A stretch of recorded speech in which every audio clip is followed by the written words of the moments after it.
The sudden and unexpected announcement of a new XCOM game provoked a wave of speculation. Fans of the series, which was rebooted to tremendous success by Firaxis in 2012, poured over the trailers. Chimera Squad was variously described as a sequel, a spin-off, a testbed of ideas for a forthcoming XCOM 3, and even as a glorified DLC. The wait to find out was not long, however, as the game was released just days later on April 24, 2020. Chimera Squad turned out to be a very interesting prospect indeed. Just as the heroes of this new entry in the series are a mix of human, alien and hybrid members, hence the title, the game itself is a strange mix of familiar and new elements. This remixed formula is mostly successful, and should appeal to a hybrid audience of XCOM veterans and newcomers to the series.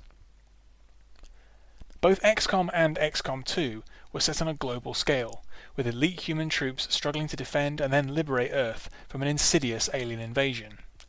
Set 5 years after XCOM 2, Chimera Squad has a different, more modest premise. In the urban sprawl of City 31, humans and aliens attempt to live peacefully together.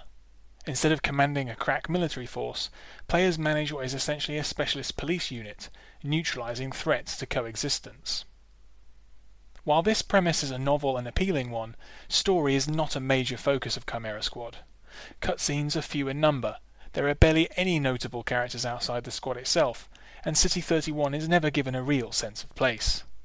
This can feel like a missed opportunity, given the inclusion of a fixed set of pre-built characters, perhaps the most notable aspect of the new game. Fortunately, these characters are a minor triumph. There are 11 in total, of whom 8 are used in any one campaign.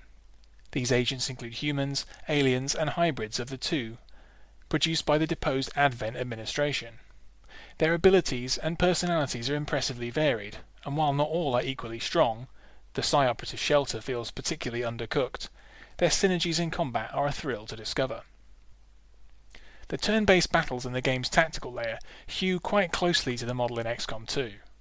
The key difference is that missions are split into a number of discrete encounters, usually 1 or 3. Each of these is much smaller and more likely to be indoors than the settings of previous games.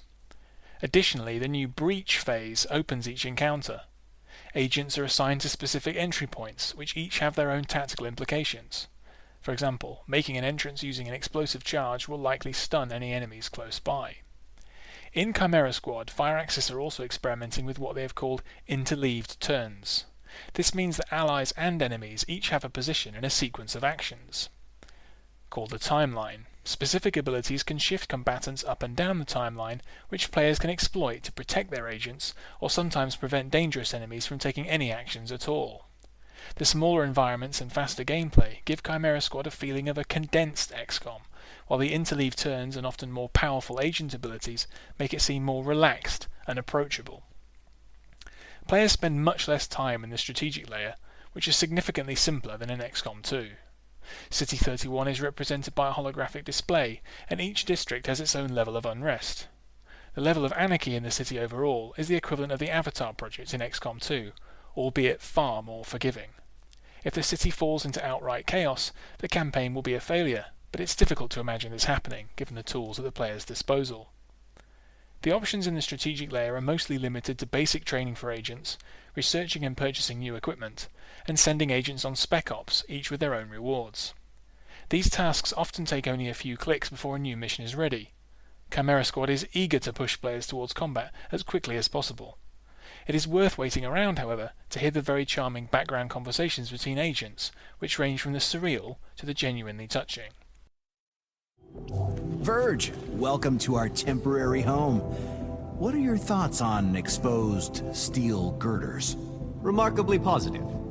They reduce risk of psionic attack. Really? Ha! No. The steel does nothing. We are completely exposed to psionic incursion. Thanks for the next few weeks of fear-powered insomnia. While it will still take around 20 hours to complete, Chimera Squad is certainly not a full-blown sequel to the magnificent XCOM 2.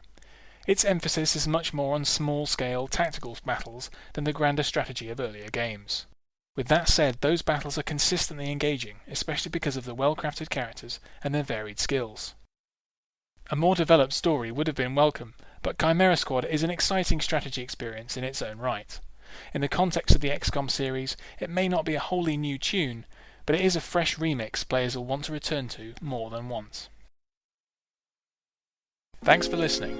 For more articles and audio on books, film, video games, board games and music, visit andyjohnson.xyz. To support me, go to patreon.com/andyjohnson.